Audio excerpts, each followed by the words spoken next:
on propelling herself out of this shelter, away from the circumstances of her past, towards something solid, ambitious. And as I came to experience her, within and beyond her story, one thing was clear to me. If Camila couldn't use her wits and persistence to make the system work for her, no one could.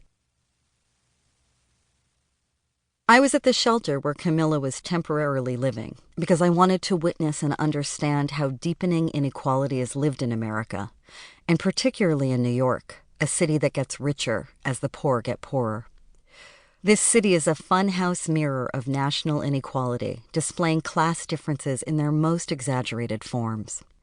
At the shelter, I met women whose backgrounds varied, but who all had nowhere to go when they showed up with their bags and nowhere to go when they packed them once it was time to leave.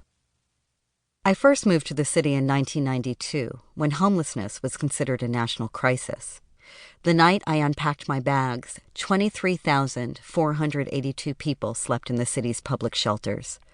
By the evening I met Camila in 2015, that number had ballooned to over 60,000 people in the city's mainstream shelters, where in total that year, over 127,000 people spent at least a night. That year, thousands more were housed in specialized shelters for domestic violence survivors, homeless youth, or people with HIV/AIDS. And thousands more housed in hotel rooms or dilapidated apartments awaiting an eligibility determination for temporary housing assistance were denied ongoing aid.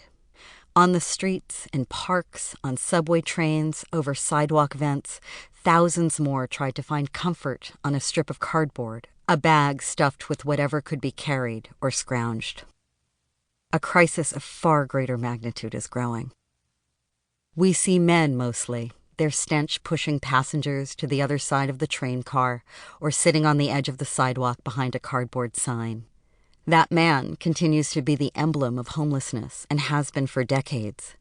But there's a much larger homeless population in the city, an invisible one carefully made up, often headed to work or school, clustered down at the other end of the subway car with everyone else, avoiding that man in a greasy parka on a summer's day.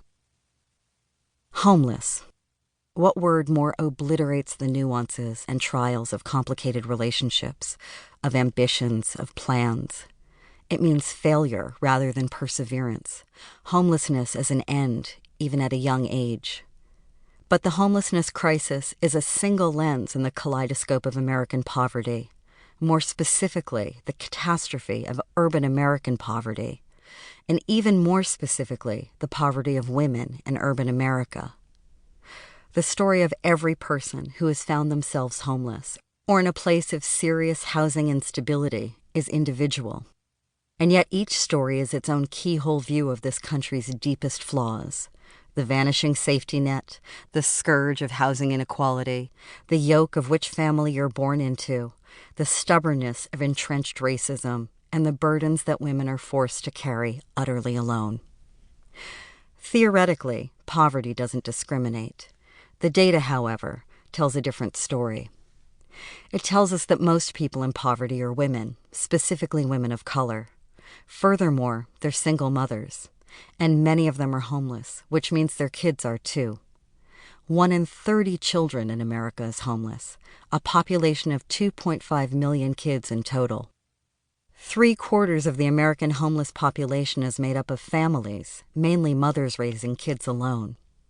There's no doubt that it's hard being a man in poverty, but most don't do it as single parents. Among developed countries, no nation fails its single mothers as gravely as does the United States. Here, they receive paltry social income support, the fewest early childhood education and care options, minimal paid family leave and health care. More single mothers work in the United States than in other countries, but they are still impoverished by egregiously unequal low wages.